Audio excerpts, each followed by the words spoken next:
Welcome to The Subject is Moot, where everything we discuss is debatable. I am Dom, and across from me is Mike. And a special thanks to Vinny and Quiz, the producers of the podcast. We want to hear from you, so write in your opinions, comments, or topics you want us to talk about to thesubjectismoot@yahoo.com, and we will bring them up during future shows. You can also follow us on Twitter at TSIM_podcast. And make sure you stay to the end of the show to find out our artists of the podcast, as well as the answers to our trivia questions. Music Mike, are you ready for episode 12? Si, senor. Excellent. We're just coming off of episode 11, which was our Artists of the Podcast Volume 2. Looking forward to this show here, which is probably dedicated to Brian from Arizona, because he started us off on two very, very big questions. Thanks, Brian. Yes, absolutely. And one of those questions was, and we did was during our last show, which was really, I forgot which episode, probably episode 11. No, last episode was 11. Episode 10, we discussed. Yes, 10. We discussed our, Brian's question was, what are your 5 favorite bands and or artists? And that's what we discussed during episode 10. But then he threw in a second question and says, what are your 5 favorite albums? Well, we couldn't really do that all in one show, so we're going to dedicate today's show towards it, and we'll definitely answer that question.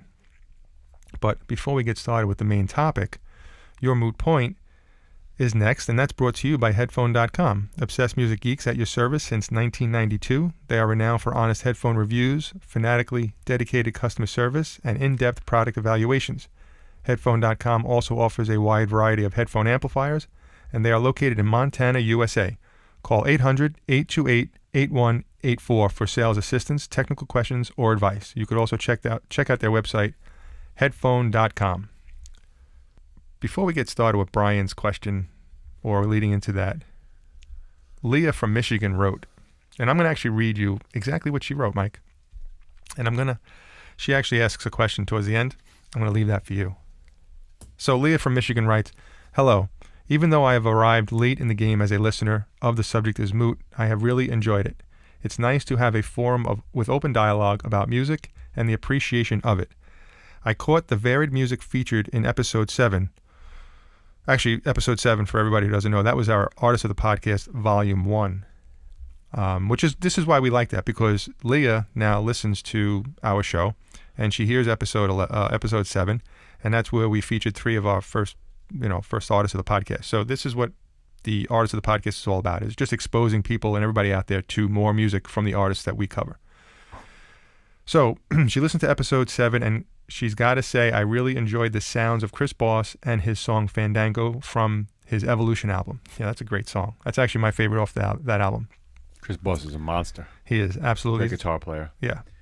I do have a question about your more recent discussions of metal music in episode 8. In the past, my metal-loving father talked me into a Judas Priest concert, even though I sway more towards indie music. However, what are your thoughts on this screamo metal with bands like The Devil Wears Prada and Under Oath? It tends to veer towards the more angry rather than possessing impressive vocal range like Halford and those like him does. So, Mike, I'm letting you take this one, because her second question is, how do you go about finding new music, basically new and old music, which we'll answer. You can answer both of them. Okay. So the floor is yours, Mike. Well, as far as screamo metal goes, and the bands that she had mentioned, I'm going to be honest, I'm not really a big fan of the screamo tag. I mean, angry music, I listen to plenty of heavier stuff, more guttural, death metal type vocal, bands like Cannibal Corpse, the original band Death, a whole slew of bands. Gojira is huge, even though they've kind of changed recently. I'm into a lot of heavier bands. But screamo bands like Devil Wears Prada, Under Oath, and bands like them, I'm not big into. I think it all kind of stems from where metalcore was at one point, and even some of the Swedish death metal bands of yesteryear kind of started to introduce cleaner vocals amongst the screaming or yelling vocals.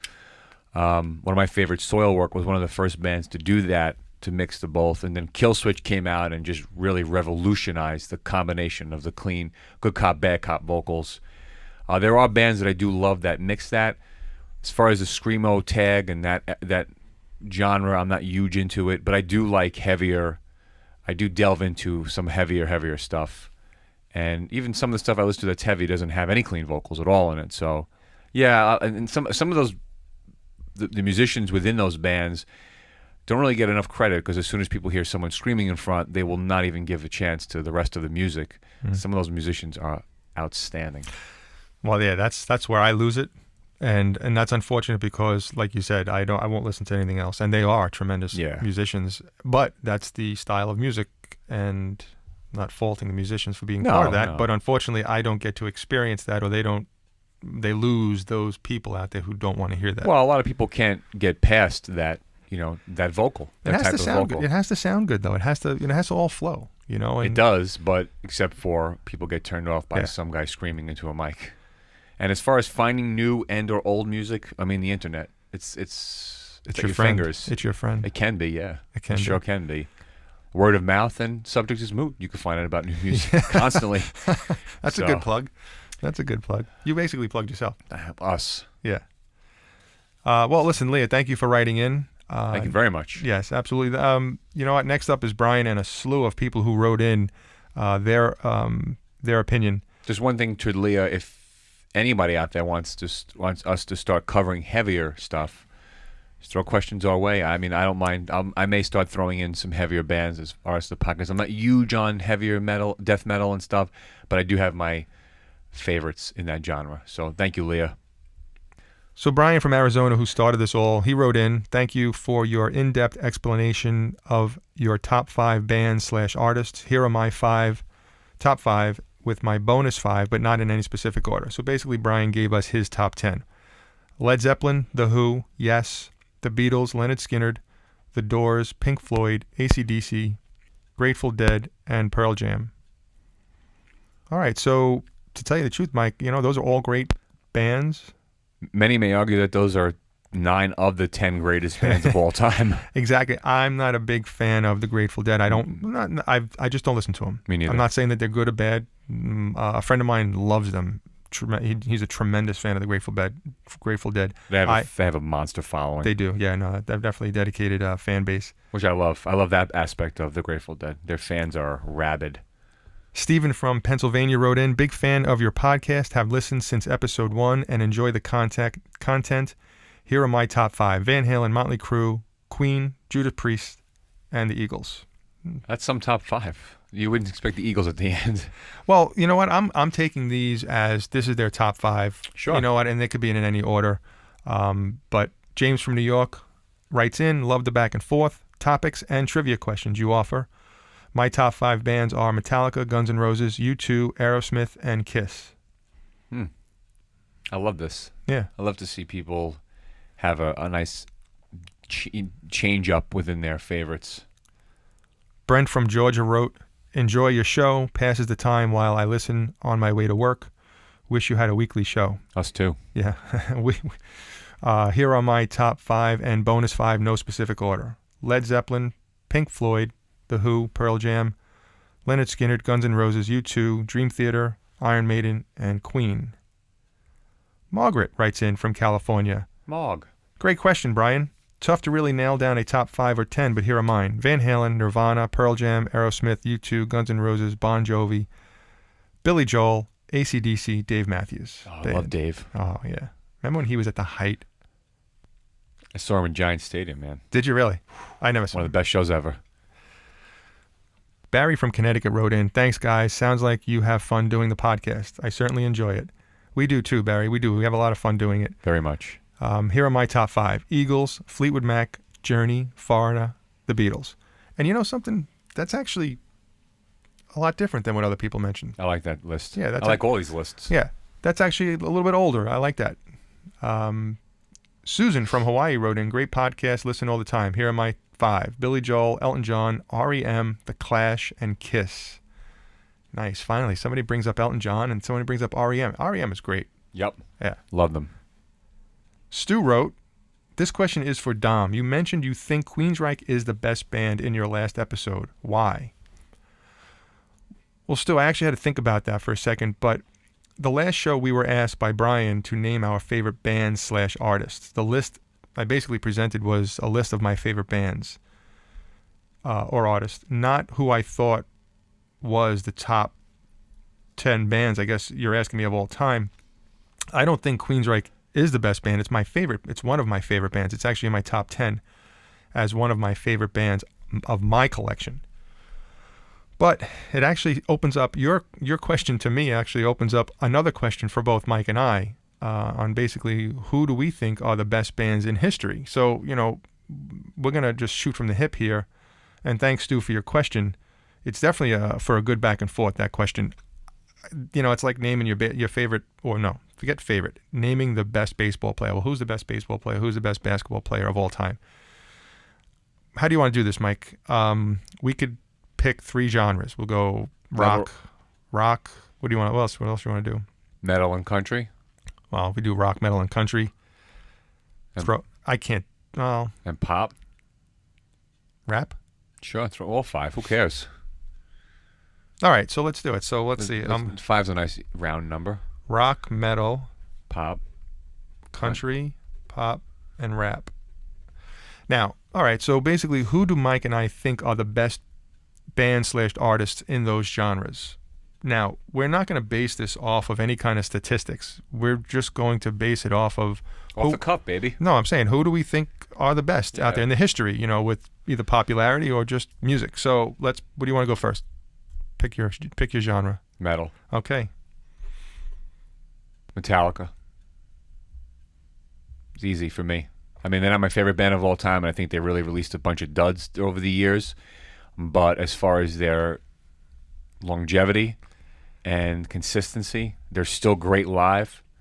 Tremendous live, actually. And they're just the best ever, I think. And to me, my opinion, the best metal album of all time is Master of Puppets. I'll tell you why I agree with you. Because of their, huh? Because it is. No, I think because of the Black Album. I think the Black Album catapulted them to a different category. Yep. Okay, more of the commercial, right? Obviously the Yankees, right? Rivera, what was walked into, Enter Sandman. That made a lot of people know that song. All right. Besides the fact that when it first came out, it was a very good album for a commercial album. But yes, and I agree with you as far as Master Puppets being a tremendous metal album. So yeah, I'll agree with you on the metal with saying Metallica. Okay. So let's go rock next. You first, sir. Led Zeppelin. I agree.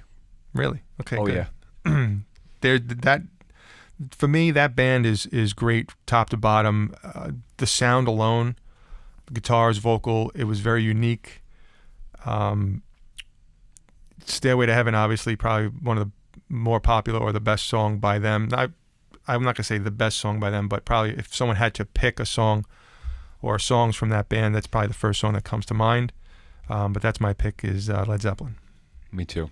I agree. They really revolutionized the riff, the big drums, the vocals. Both subdued and kind of high pitched.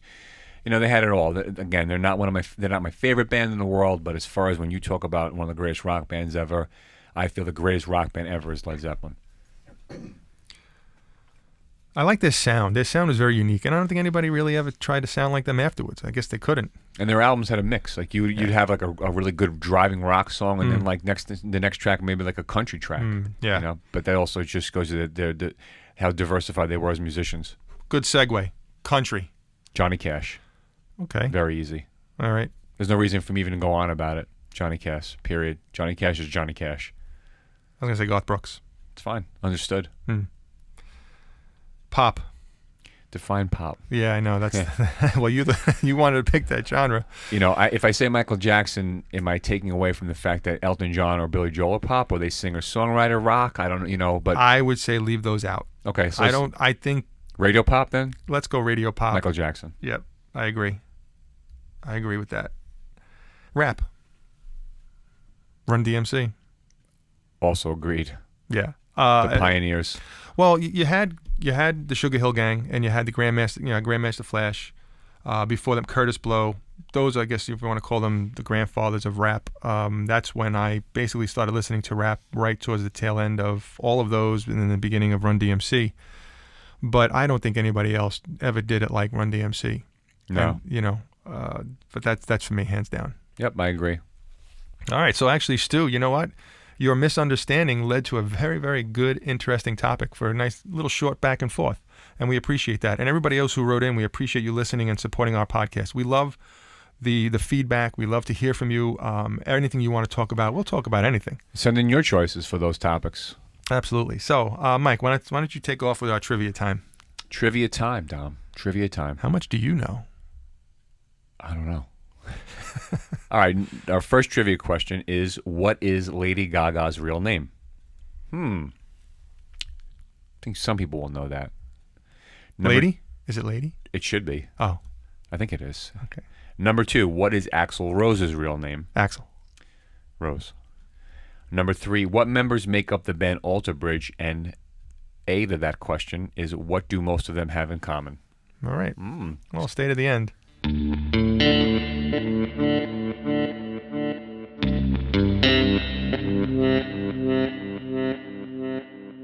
Today's topic, our top 5 albums, which was a question that Brian had brought up in episode 10.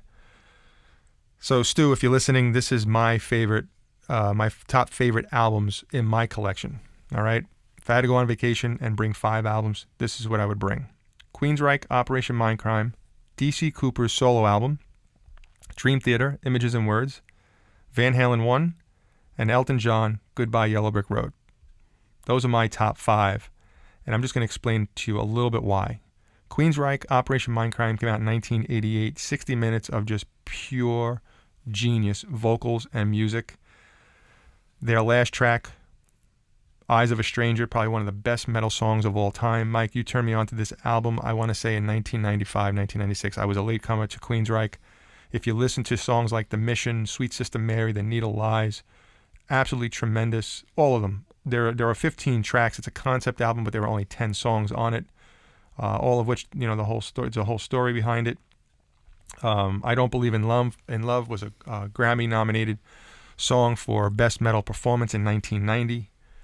Definitely check that out. I mean, obviously, people who are listening know Queensryche and Operation Mindcrime because I believe metal fans, this is definitely in their top collection as well. DC Cooper, again, arguably for me, I mean, I can go back and forth, is first or second best vocalist in rock, period. DC Cooper, Jeff Tate, very, very hard to choose. DC Cooper has a solo album, which is very hard to find. Came out in 1999. It's 54 minutes, 12 tracks. If you had to just pick one track on there to hear, just to get a sample of DC's vocals, definitely pick The Union, which is the last song, almost 9 minutes. Track 2 is a cover of Uriah Heep, Easy Livin', unbelievable. Dream Theater, Images and Words, another gift. Again, this list is not in any specific order, but Images and Words came out in 1992, 58 minutes. My first question to you every time Dream Theater put out a new album, is because you always heard it before I did, was how long is it? Dream Theater always gives you 58 plus minutes. I don't know how long Awake is, but it's got to be in that same area. Awake 75 minutes. Awake is 75? I think so. So I bet you, 75, 76. I think you're right. Metropolis Part 1, I think, is very close to your heart. I think that was your intro song to your wedding. We did walk into that. Yep, you walked into that. Under a Glass Moon, the riff, about 1 minute and 19 seconds into it. I love that riff. Unbelievable, tremendous album. I can't stop listening to that. Partly because every single member of that band, they're just geniuses. John Mayung, my favorite bass player, are definitely top 3. Van Halen 1 should be a staple in everybody's collection. 1978. Only problem with this album is it's 36 minutes. I like my albums to be at least 50 minutes long. 11 tracks, top to bottom. You got the cover in there, Ain't Talking About Love, Running with the Devil. Eruption is probably one of the most, his most popular instrumental. Yeah, let's use the word instrumental. And my 5th album is Elton John's Goodbye Yellow Brick Road, 1973. And what a gift, 77 minutes long. 17 tracks. And one of those tracks covered by Dream Theater. Funeral for a Friend, Love Lies Bleeding, right?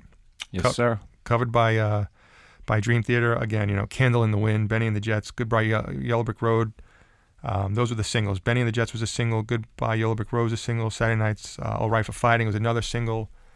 Great track. The Ballad of Danny Bailey. All the Girls Love Alice. All of them. Every single track on here, maybe except for track 7, which is okay. But 17 tracks, I'll take 16 out of 17. Those are my 5 favorite albums in my collection. If you had to take everything away from me and said you can only keep 5, those are them. And I'm sticking to it. Good choices. Very good choices. I actually have all of those albums in my collection as well. Well, the Elton John one is tough. I mean, to tell you the truth, that was pretty much at the height of his career. His early stuff is fantastic. Yeah. But that was at the height of his career. I mean, everybody knew who he was at that point. Everybody was talking about them. I think young generation, a little older generation, just an unbelievably talented musician, and it'd be tough to, him and Billy Joel. We always talk about that. You know how I feel about that. Yeah, it's tough. Yeah, no, I mean, Billy Joel was definitely in the top 10 though. But we're not doing top 10. That's it. I'm done. 5. Yeah, that was good. it. That was 5 enough. and out. 5 and out. I'm exhausted. Mike, it's your turn. Was I long-winded there? Not at all. Not at all. You got a little drool over here on the side. Yeah, wasn't sure if you were falling asleep. Nodding a bit, but yeah.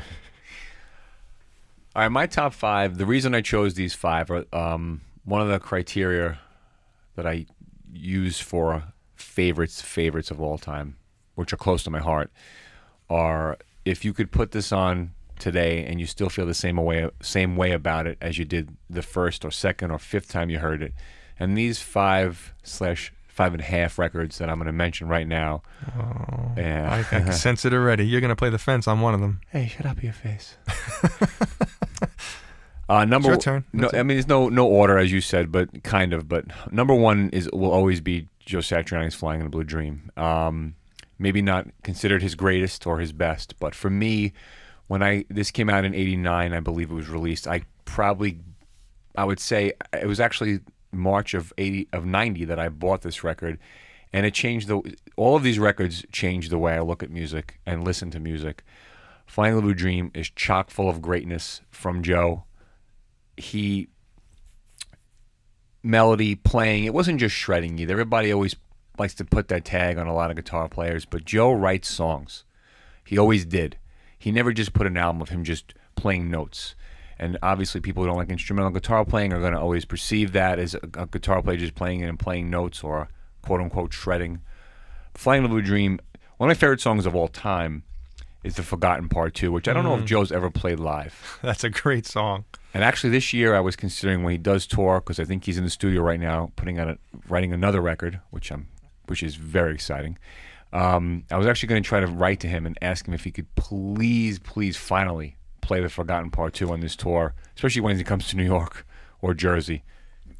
That's a great song, and what's great about that song is that it's not even like guitar-driven riffs. There's no shredding in there. It's actually just melodic. Right. Well, that's Joe. And exactly, and that's what's great about Joe. Absolutely. There's so much melody in that record. Even the vocal songs, people may say they prefer him to just write instrumentals, which I do as well. Give me that phone. Exactly.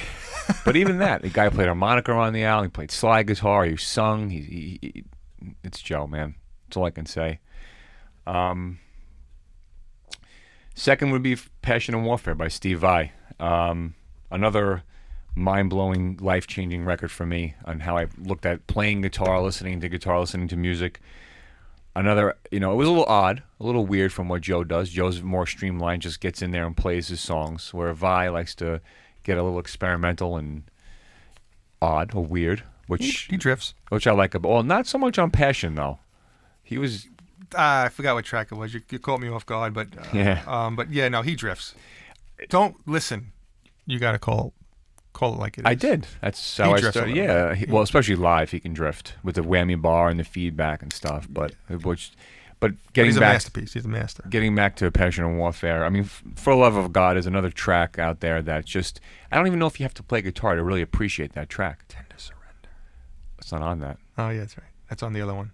Yeah, it's on "Alien Love Secrets." Yeah, which is for another time. I love. Go ahead. But all the songs, I mean, every song and I bought this cassette, dating myself, when it came out, and it was like right next to "Flying in the Blue Dream." And it was around the same time too. You bought them together? No, definitely not. Who'd you hear first? probably Vibe because my guitar teacher gave me Eat 'Em and Smile, Oh, okay. which led me All to right. look into other guitar players. And then I found, obviously the great Joe Satriani. But this album, I believe, was released in 1990, where Final Blue Dream was 89. But I think I bought Final Blue Dream in March of 89, and I think this may have come out in May of 90 or sometime around that. It's June of 90. So I wasn't too far off that. Two life-changing records in a very short period of time for me. Next is Dream Theater, Images and Words. I don't think I ever heard anything like that going into Images and Words before. I was already listening to some instrumental stuff, but when Images and Words came out in 92, it opened up my ears to musicianship, prog, longer songs. Every song in Images and Words, I could still, even another day, even Pull Me Under, it doesn't get old for me. It never will. Another life-changing record. Next, and this is where I don't know if I would say playing the fence, but where the half album comes in. But Crowded House, self-titled, and Temple of Low Men together, those two records are as good as it gets when it comes to songwriting and just melody. I love Neil Finn's vocals, the quirkiness of the rest of the band, Paul Hester and Nick Seymour. They really were ahead of their time, but at the same time, I think underrated. Everybody knows Don't Dream It's Over, which was from the self-titled record. There's more to them than Don't Dream It's Over. And those together, those two records, which are both very short, I know that's one of your peeves, but that's why you can kind of put them together. Though you're taking the cheap way out, putting them together because you don't want to pick one or the other. I can't. I cannot. That's all right. I really can, and it's difficult for me with Satch and Vi and Dream Theater, but it shows you how difficult it is for Crowded House because they're both equally as good. There's nothing inches them out, one or the other out, so that's why I have to kind of do a half choice. And last but not least is Queensryche Operation Mindcrime, which you've already basically touched on all the reasons why that record is good. And another thing, that's another album that came out when I listened to Operation Mindcrime for the first time. It was a departure from Guns N' Roses and whatever was on the radio, Poison and Bon Jovi's that was on, that as I was kind of getting into rock. When I heard Operation Mindcrime, this is what I want to hear more of, this type of stuff. All right, now I have a question for you. There's 5.1 on your list. Pick one. You have to pick one album. Of those 5.1. Of those 5? You have to pick one. You have to pick one. Images and Words. It's very, very difficult because I you know how I feel about Joe. But I think Images and Words gives me everything. Yeah. Not just guitar playing. Well, I'll tell you this.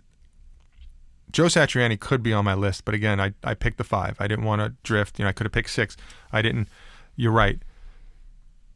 Of my top 5, Images and Words beats out Operation Mindcrime, and it's very hard for me to say, and I'll tell you why. I feel the same way. Jeff Tate. Right. Because... And the songs. And the song, yeah, but... Yes, but I think musicianship on the Dream Theater side is better than... And the vocals on the Queensryche side is better than Images and Words. But it's very, very hard. If I had to pick of my top 5, just pick one, Images and Words. Now, the Prog Report on Twitter, it's kind of cool. I like Twitter. You need to get on Twitter. Segue. Yeah, great segue. Now, Images and Words, which of these 3 songs, they had a vote for which of these 3 songs from Images and Words are your favorite. Pull Me Under, Metropolis Part 1, and Learning to Live, which Learning to Live, by the way, is a tremendous song. Which makes it difficult because I will pick Metropolis, but Learning to Live is really just right behind it on its tail, in my opinion. Metropolis won 51%. Metropolis Part 1 got 51% of the vote, Learning to Live 27%, and Pull Me Under 21%. Yeah. I love Twitter. Pull Me Under was, for a lot of Dream Theater fans, obviously their single, if you want to, their only single probably ever. That's really kind of, justifies the term single. I'm sure they released another day at the time, but I don't think people really cared that much. But so anyone who's like either a mild Dream Theater fan or just kind of knows about them from Headbangers Ball in the day or the radio, knows Pull Me Under. But for Dream Theater fans, and I was never really a radio listener, so the song never got old for me. So I don't ever mind hearing it live, or when I listen to Images and Words, I don't skip it. But I understand why diehard fans would pick Metropolis, with Learning to Live right behind it. I thought it would be like more like 51%, and then Learning to Live like 40. Yeah, and, Pull Me Under lower, but well, that's why I think I can't say that Learning to Live is an underrated song because it got more votes than Pull Me Under. Within the fan base, it's not. But outside of the fan base, if you're like a mid fan, like they're going to pick Pull Me Under. Yeah, of course. All right, well, so Brian, there you have it. You know what that means. We're going to ask everybody out there who wrote in on their top 5 to 10 favorite artists/bands. We want to hear now your top 5 favorite albums.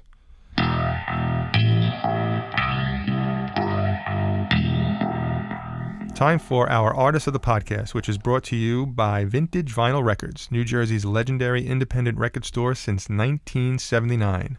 Located at 51 Lafayette Road in Fords, New Jersey. You could also check out their website, vvinyl.com. My Artist of the Podcast is Klee Project, Klee Project. It's an all-star band consisting of Roberto Stapetti, singer, guitarist, Enrico Scuti, backing vocals and lyrics, Marcos Fogli, guest on guitars, Lorenzo Poli on bass, and Antonio Aron on drums. They have an album out, which they put out in 2016 called The Long Way, 13 tracks recorded at the Memphis Recording Studio in Rome. And these tracks are basically a combination of southern rock and contemporary alternative metal. You can check them out on YouTube, Bandcamp, Twitter, iTunes, and Facebook. There's a little fun fact for you on your pick, Dominic. Yes. But Marcos Foley, the guitar player, also played on one of James Labríe's solo albums. Yes, I did read that. Yep. And he also has 2 fantastic instrumental albums out under his own name. Didn't know that, but I definitely saw his. It's in the little bio there that it was. He was with James Labrie on a. I believe it was his last solo album, his last recording. I think that was one of my shorter ones, but I'm getting better. I'm streamlining. You're very good. Well, now it's your turn. My pick this month, this podcast is Mantle. Just plain Mickey? old no, just Mantle, Mantle. They're an instrumental prog band hailing from New York City. The band consists of Max Gorlick on guitar, bass program, synths, and drum programming, Jake Miller on guitar, and Asher Bank on drums. Mantle, they pack their songs with one on-point technical accuracy while concentrating on melody and songs, adding in heaviness, slight nods to jazz. But the songs are always unpredictable and keep you on your toes. Keeping it short and sweet, this is a band that deserves to be checked out. Anyone out there who's into prog, metal, instrumental music, just really good stuff, should check out Mantle. You can check them out on Bandcamp. They have their own Bandcamp site, YouTube, Facebook, Twitter. They deserve to be listened to if you like that kind of music. Great songs, great playing. Actually, our outro song is by Mantle off the Mantle album, and the song is called Technomancer. So make sure you stick around and check it out. That's a great track. I love that track. All right, well, time for our answers to the trivia questions. 3 of them. Mike asked them earlier today. What is Lady Gaga's real name? Mike, please tell us. I don't know. It's a long name. We have time for this? We do. Well, if you hurry up. Yeah. Stefani Joanne Angelina Germanata. Nice. What is Axl Rose's real name? William Bruce Rose Jr. Wow, none of them are simple. Yeah. And what band members make up the band Alter Bridge? That's the first question. Answer those, and then we'll get to the second question. Well, Miles Kennedy on vocals, Mark Tremonti, Brian Marshall, and Scott Phillips. What do most of them have in common? 3/4 of Alter Bridge were once in Creed. Tremonti, Brian Marshall, and Scott Phillips were 3 members of Creed with Scott Stapp as the lead singer in Creed. Yep. Well, like I told you during our last show, one of my top 10 favorite bands, Alter Bridge. Yep. Now, you listen to, I got even Mark Tremonti. His solo albums, I don't think I possibly edged them out over the Alter Bridge stuff. Maybe. It's hard to pick, but I love both. So. Well, you know what? He's great vocals, but Miles Kennedy is probably one of my favorite current vocalists. You need to listen to the last 2 Slash albums then. Yeah, I know. He's great. just tremendous overall. Kennedy's on both of them. Yep. All the way through. Yeah. All right, well, time to wrap this up. We want to hear from you, so write in your opinion, comments, or topics you want us to talk about too. The subject is moot@yahoo.com, and we will bring them up during future shows. You can also follow us on Twitter at TSIM_podcast. Coming up next, our outro song from the band Mantle, their track, Technomancer, off the Mantle album. For now, I am Dom, and across from me is... Mike, and we are out.